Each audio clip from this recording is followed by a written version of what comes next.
अस्सलाम वालेकुम, बिस्मिल्लाहिर्रहमानिर्रहीम। अभी मैंने थोड़ी देर पहले आप लोगों को रिव्यू दिया था आरएलसी सिंगल आरएलसी सर्किट का, जिसमें हमने प्योरली रेजिस्टिव, प्योरली कैपेसिटिव और प्योरली इंडक्टिव एलिमेंट्स को थोड़ा सा देखा था। अब हम इसकी जो है पावर को देखने जा रहे हैं कि एसी सर्किट्स में पावर का जो है जो क्वांटिटी होती है पावर हमारे पास वो कैसे क्या होती है। अभी तक हमने डीसी सर्किट्स में देखा है पावर इन एसी सर्किट्स।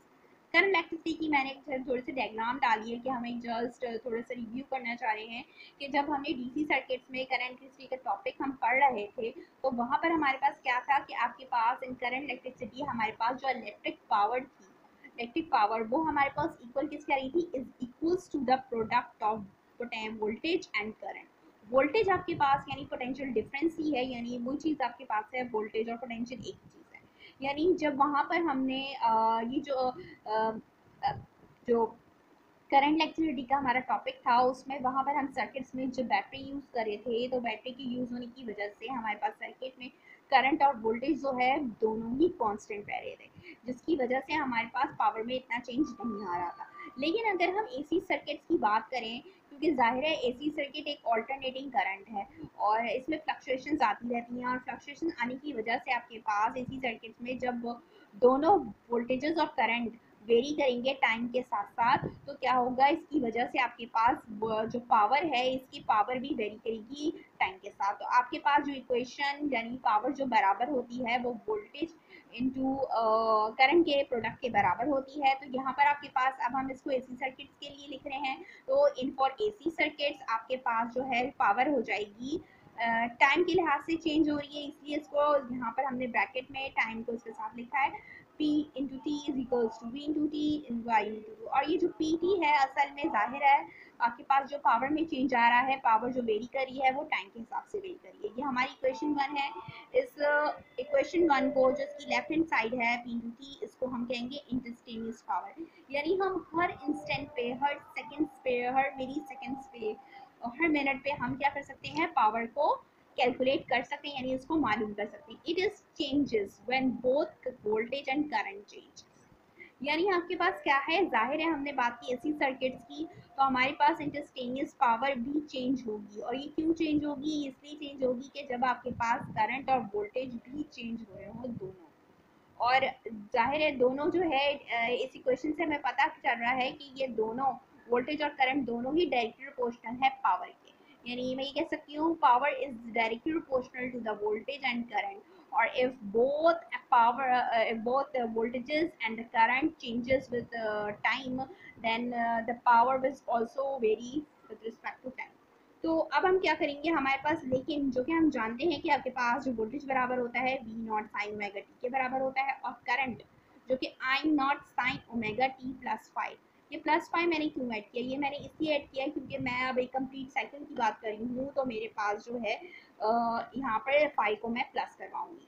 अब मैं क्या करूँगी, मेरे पास इक्वेशन नंबर वन में ये दोनों वैल्यूज़ को मैं क्या करूँगी, वोल्टेज और करंट की वैल्यूज़ को मैं पुट कर दूँगी। यहाँ जब मैं पुट करूँगी तो इक्वेशन मेरे पास ये आ जाएगी, P T is equals to V naught I naught sine omega T.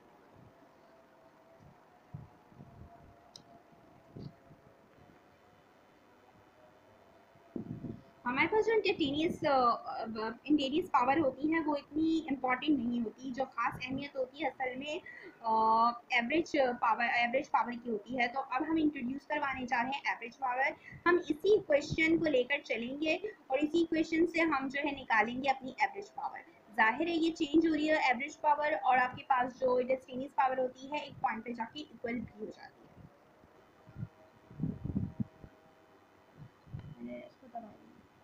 हमारे पास ये क्या है, ये हमारे पास एवरेज पावर है। हमने यहाँ पर बार का सिंबल यूज़ किया है। अब ज़रूरी नहीं कि आप बार यूज़ करें या ना करें, इससे कोई फ़र्क नहीं पड़ता।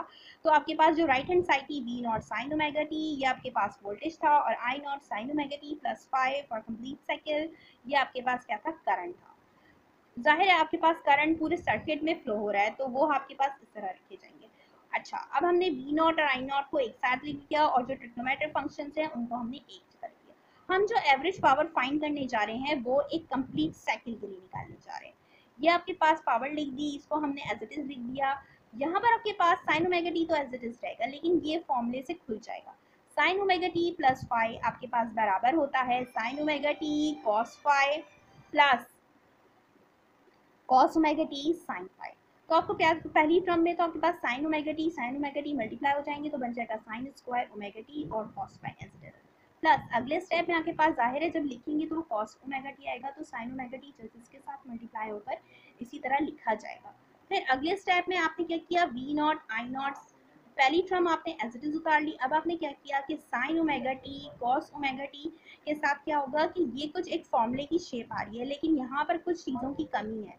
हमारे पास जो है फॉर्मूला होता है टू साइन ए क्या है असल में आपके पास एंगल है या कोई एंगल समझ लीजिए कि to sign A cos A बराबर होता है साइन टू ए के। ये चीज़ तो हमारे पास यहाँ पर मौजूद है, लेकिन यहाँ पर टू मौजूद नहीं है। अब हम क्या करेंगे कि इस वाली जो हमारे पास ये जो टर्म है पूरी इसको हम पूरी जो है टर्म को हम टू से मल्टीप्लाई भी करेंगे और डिवाइड भी करेंगे, क्योंकि मैथमेटिक्स का रूल है कि अगर आप किसी भी नंबर को मल्टीप्लाई कर रहे होते हैं तो उस चीज़ को डिवाइड भी करना पड़ता है। जब आपने मल्टीप्लाई किया तो ये चीज़ आपके पास पूरी आ गई।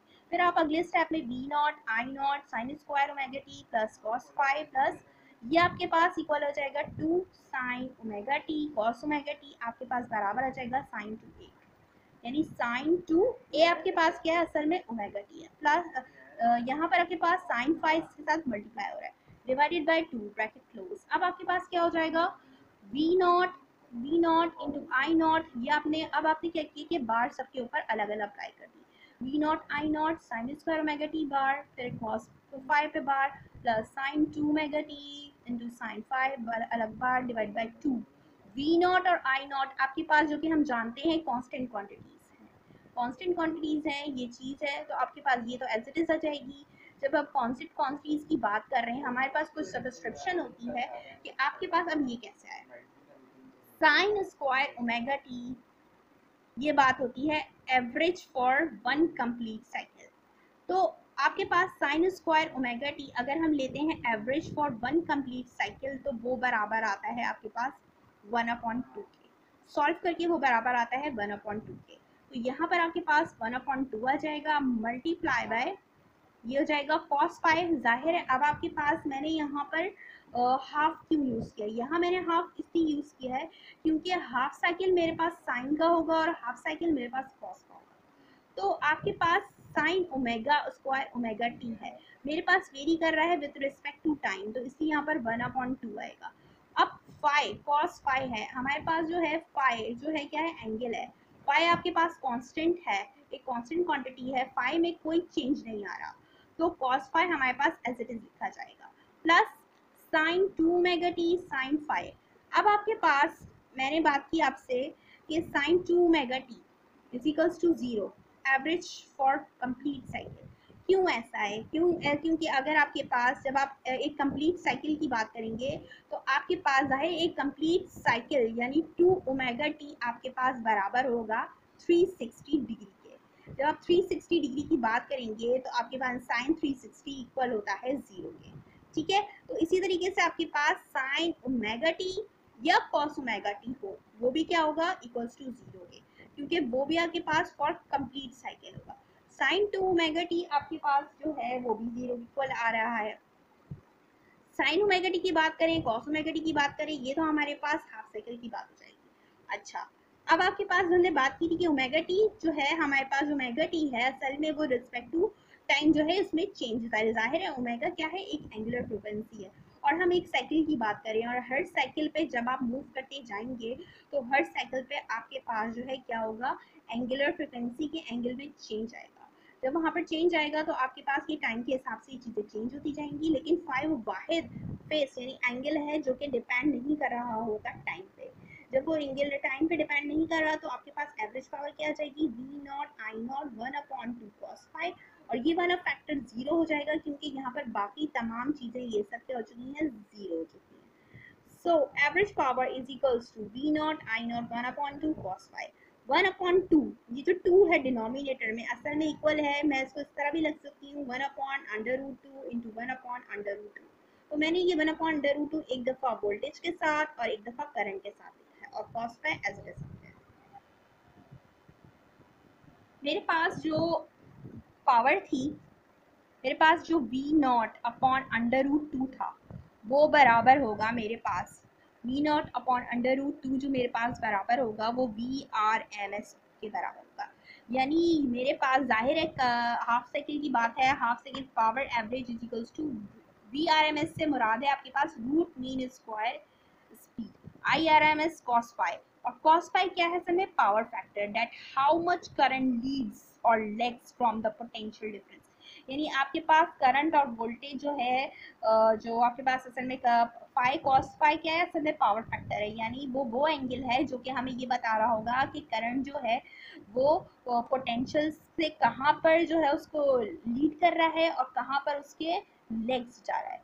ठीक है, इफ नॉट मेंशन, अगर हम ये मेंशन ना करें तो हम ये अज्यूम कर सकते हैं कि एवरेज पावर, या अगर हमको ये पावर फैक्टर तब भी देते हैं तो हम ये भी लिख सकते हैं कि एवरेज पावर की जगह जाहिर है एवरेज पावर किसके बराबर है V R S M S into I R S M S into cos pi. V R S M S root mean square speed, और ये आर एस एम एस आपके पास एक वैल्यू होती है, इसको मैं जो हूँ इसकी क्वेश्चन में यानी जो इसको सही से मैं आप लोगों को अगले टॉपिक में पढ़ा दूंगी कि ये असल में होती क्या है। यहाँ पर एक जरा से इंट्रोडक्शन देना था कि ये होता क्या है। वैसे ये अब आपका काम है, ये मैं आपको एक असाइनमेंट दे रही हूँ कि ये आर एम एस वैल्यू, ये जो आर एम एस है ये क्या होता है, इसके बारे में आप लोग ज़रा चेक करके मुझे बताइएगा। अच्छा, तो R M S voltage of current.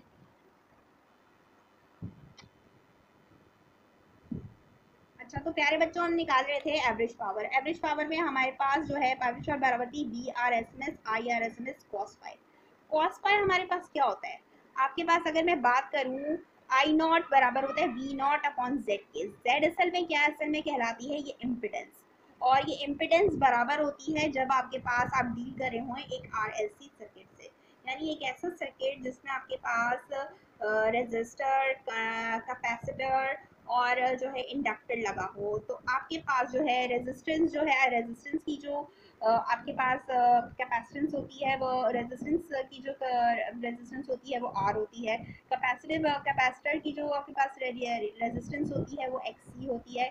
इसी तरीके से इंडक्टर जो आपके पास होता है, इंडक्टर की जो आपके पास रेजिस्टेंस होती है जिसको हम इंडक्टिव रिएक्टेंस कहते हैं वो एक्सएल होती है। तो आपके पास असल में जेड बराबर होता है R square plus X L minus X C square, ये आपस में कनेक्टेड होते हैं और ये इक्वल आते हैं जेड के। तो आपके पास अगर कोई भी ऐसा सर्किट हो जो कि आर एल सी सर्किट हो जहाँ पर यानी रेजिस्टेंस कैपेसिटर और इंडक्टर तीनों कनेक्टेड हो, तो आपके पास वहाँ पर जो वी नॉट डिवाइडेड बाय जब हम रेजिस्टेंस टोटल रेजिस्टेंस उस सर्किट की टोटल रेजिस्टेंस की बात करते हैं तो वहाँ पर हम लिखते हैं जेड, और जेड को हम बोलते हैं इम्पिडेंस, जो कि सर्किट की क्या होती है आरएलसी सर्किट की टोटल रेजिस्टेंस होती है, और इसका असल नाम होता है इम्पिडेंस। इम्पिडेंस जो है V naught divided by Z.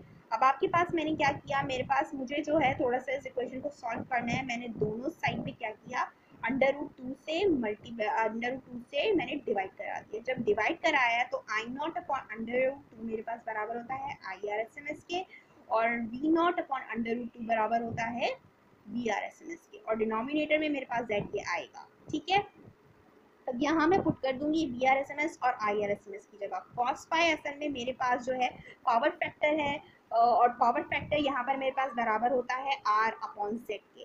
ये जो है हम जब R L C series circuit पढ़ेंगे तो उसमें हमें समझ में आएगा कि आर अपॉन जेड कैसे आ रहा। V R S M S into यहाँ पर जो I R S M S है ये भी मेरे पास V R S M S upon Z के बराबर होता है। क्यों बराबर होता है, क्योंकि आपके पास जो है I R S M S है, इसका जाहिर है करंट बराबर है वोल्टेज अपॉन इम्पिडेंस के। अब यहाँ तो मेरे पास इम्पिडेंस आ जाएगी और जो इसके लिहाज से जो मेरे पास वोल्टेज होगा वो V R S M S होगा। तो मैं क्या करूँगी इस I R S M S को, ये देखिए आप I R S M S आए मेरे पास किसके इक्वल आया है V R M S upon two. ठीक है, तो ये यहाँ जाएगा और ये यहाँ जाएगा, V R S M S दोनों एक दूसरे से मल्टीप्लाई होंगे, बन जाएगा V R M S square into R divided by Z. तो पावर एवरेज आपके पास बराबर होगी I R S M S का स्क्वायर इंटू रेजिस्टेंस।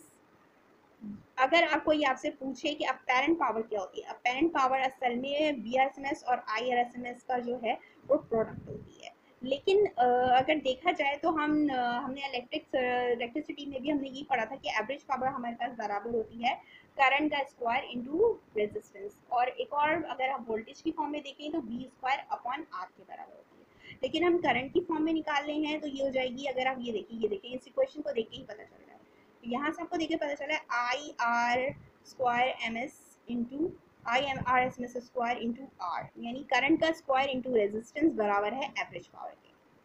ये जो है टॉपिक यहीं खत्म होता है, पावर इन एसी सर्किट। अब न्यू टॉपिक में हम फिर मिलेंगे इंशाल्लाह।